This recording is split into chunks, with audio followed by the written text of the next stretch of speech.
Hey guys, cool blind way back. I'm Rick. I'm Maggie. And we're here with Ghost in the Shell, a standalone complex. Last time on... We had the standalone episode in which the leader... Chief, was orchestrated the behind the scenes of a robbery. an escape. And an escape. Yes. And some hiding. corrupt officials. They, Took down an entire money laundering operation. were they in Paris? That was London. It was London. Right. Yes. I remember seeing like all of the landmarks. Remember we were joking about like, oh, we know someone who's been there. Oh my gosh. Chief was great. Major, also great. Got him out, and he did not stay for coffee or wine. Oh my gosh. He got the F out. They drank that whole bottle before Because they couldn't get it through customs. Which I think is crazy. Like, where are they flying? Economy? I don't know. I guess so. Like, most of her body's fake, right? Surely Prosthetic, I think. she could just, switch out the torso prosthetic so it would have a little bit extra space. I'm surprised she can even, like, the fact that she's allowed on a plane, but not wine is crazy. But whatever. Let's see if they made it back, or maybe the plane crashed. Who knows? Or maybe they got really drunk on the plane. Find out.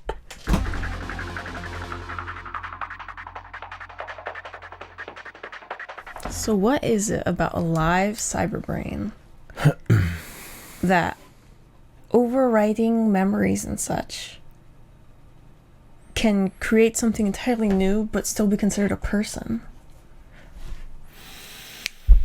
Well, I mean, I guess it depends on what makes a person a person. We keep coming back to that. Like, I immediately think of Faye from Cowboy Bebop. Where, like, she is who she is, but she doesn't have any memories of who she used to be. Mm-hmm. So, like, if she got those memories back, what would become of Faye? Would there be a mixture of the two people? Or, like, would she revert to her old self? Can she not be anything but herself regardless of her memories? I mean, I have some strong leanings to that because, it's kind of like with the anxiety stuff where it's like you have your inner observer that's not feeling these things but can know that you are feeling these things. It's like, even if you don't know why you make these decisions for certain priorities, because you may not remember the fact that, it's like you had a really bad experience, like being late for a train or something at some point back, and so you always will try to be like 5 minutes early, and you don't know why, but it's like almost a habit. Well, what's especially strange, I find, is like memories can trigger emotions, like real memories. You can remember your dog dying and be very sad. Mm-hmm. But also, like, you can also feel emotions based on memories or imagined scenarios that have not happened just as much. Like, if some of the, like, relaxation techniques is like imagining a stream or an ocean. And even if you've never seen those things, like, you're not picturing one you've seen necessarily. You're just picturing the concept. But you still get the emotions from it. Mm-hmm. And the feelings. Yeah. And the same for, like, negative things. Like, a parent might not have ever died, but I don't know of any kid that hasn't had, like, that, horrible sudden, like, oh my gosh, like, my parent's gonna die someday. That horrible feeling. Mm-hmm. Yeah. And with the anxiety, like, you live out the negative scenarios a lot in your head. And, like, they trigger panic and sadness and anger and all those things, just like the real events would, or like memories would. But you still know the difference, or at least part of your mind does. Like, the other part is like, we need to prepare for this, and this could be real. Yeah. But there's the other part that's like, wow, this is not rational and hasn't happened, probably isn't going to happen. And even if it does happen, it's probably not going to happen this way. But even faked memories can leave an impression and can prepare you for future decisions.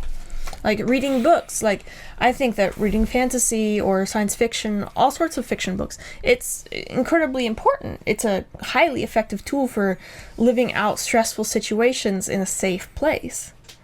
And I have never been on a starship that's being attacked, like by broadside batteries and such, or dealt with the deaths of friends or loved ones like that.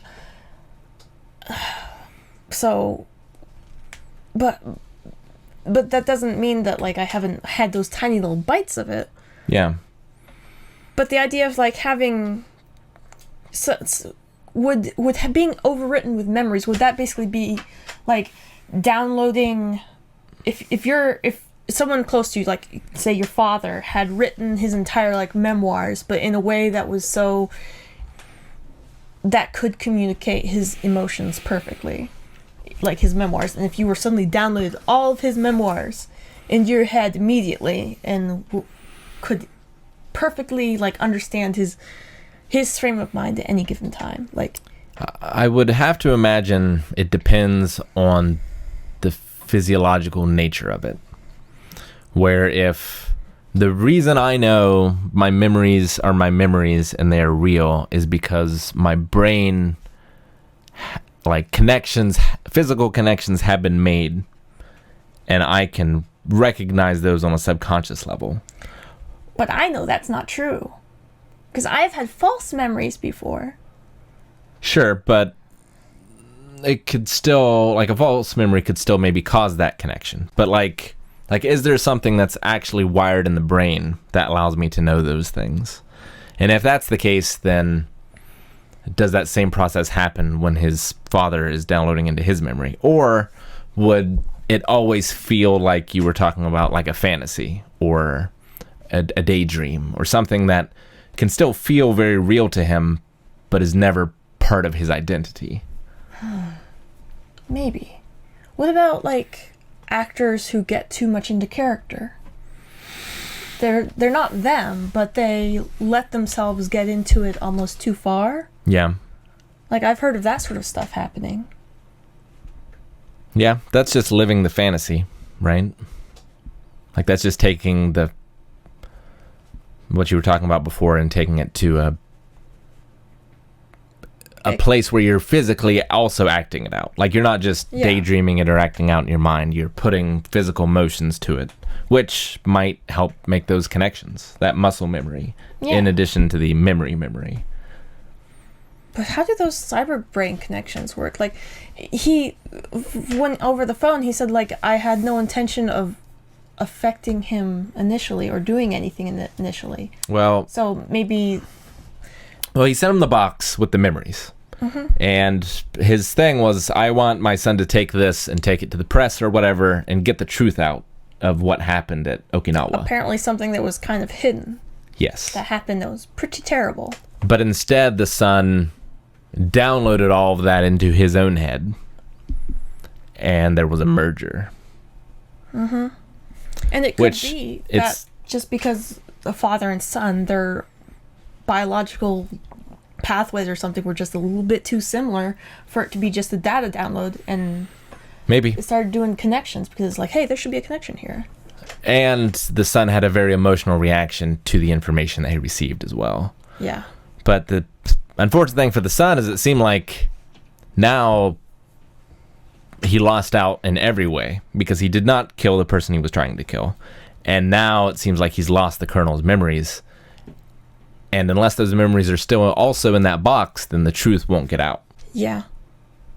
And it also seemed like even though he was, like, calling the shots of, like, what to do, was he the one that was actually fully in control, or was it just, like, his, emotional reaction? Well, it was definitely using the father's skill set to do it. So I imagine... But I can't imagine calling out, like doing a call directly to the chief of your enemy who is protecting the guy is anything in the Assassin's Handbook. Well, I think it was the son's urges tied to the father's experience. So it was kind of like as if he were addicted to drugs or alcohol. Like, he knows he shouldn't do this. He doesn't want to do it, but he has to do it. And so he does it.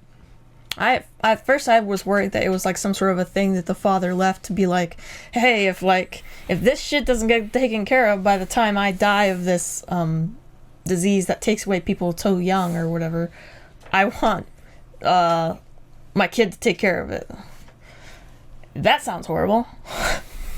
Like, yeah. If he succeeds, if he fails, like, either way, you've just made your kid a murderer. Well, I don't think he wanted his kid to kill him. I think he just gave him the information and was hoping that the kid could... He gave him the tools, too. I don't know if he knew that he did, though. Yeah. Maybe he gave him too much context. I don't know. I don't know. But yeah, a good one. My favorite part was seeing a picture of Chief younger. Yeah, turns out. With still not a great hairline. But that other guy that was with him, that like was part of the triumvirate, he was much younger looking. Suppose he got some, adaptions. I don't know. I think Chief has just lived a stressful life. There's a lot of responsibility on his shoulders. Yeah. We've seen that sort of... Well, we haven't seen it exactly, but like when the episode where they were trying to rescue that girl who was one of the first cyber... Mm-hmm. Her father used her as a... Yeah, the poster child. Yeah, the poster child. Mm-hmm. When that guard that was trying to rescue her connected with her and then basically apparently experienced all of the trauma and such that she had so quickly, like, is that like the same sort of thing we're talking?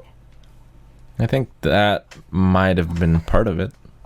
Yeah. Like, I don't know exactly, like, when they talk about overwriting memories, it seems a lot more invasive a procedure. Like, that seems like, you have to be in an operating theater sort of thing. It seems very, very, like, you can't go back. You can't just go back. Yeah. Well, it seems to be... But, like, the connection thing, people have, like, barriers and such. And it's basically you push out whatever information you want out there. And it's just like a, fast connection. Yeah, they have limiters to stop the floodgate. Yeah. So, is that just like, he just flooded his own brain with it? Is that the same sort of connection? Yeah. Well, I think the son overrided any security protocols and, like, made it so that this would happen. Mm-hmm. I think. But I don't think we'll ever know for sure. But it was a good one. I liked it. We've had a lot of standalones in a row. Yeah. So will we get back to the Laughing Man and Complex? We don't have a heck of a lot of time left with season 1. But there is a season 2.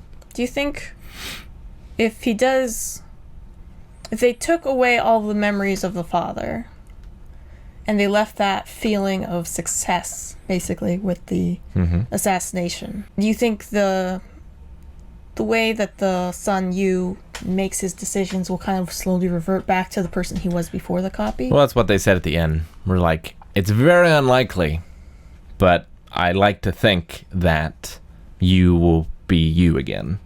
Well, he'll be you having just committed an assassination. Yes. Somehow. He doesn't know how anymore, possibly, but he's done that. Mm-hmm. I don't know how I would feel if I woke up, like, blacked out. 3 months later, I wake up and I have all of my memories to that point back there. Plus, I know I've killed a man. And he might not even remember why he did it. Yeah, I don't know. Only that he really, really wanted to. Like, best case scenario, he becomes you that is... Well, and the criminal prosecution would be so crazy too, of like, well, was it premeditated? Was he in a right state of mind to be able to Yeah, I have no idea. Can you imagine what a procedural criminal going through law or anything, what the court would be like in this? Yeah, I don't know. time? I feel like you'd be making new precedents every day. I mean, at some point, it's like, sure, you could just plug in their brains to a monitor and watch what they did the whole time, decide, oh, yeah, they're guilty or they're not. But then it's like, okay, well, now we have to check every single one of these memories and all the decisions that these memories are based on to see if they were actually made by this person. I don't know. And who knows, there's probably crazy drugs out there that, like, flip all the switches one way or another every 5 seconds or something. Maybe we'll see an episode like that. Let's see what the next one is. Thank you guys so much for watching our reaction to Ghost in the Shell Standalone Complex. We just hit 700,000 subscribers. Woohoo! When we're filming this. So subscribe! You can be one of them! Or one of the million when it eventually comes. Thanks guys. We'll see you next time.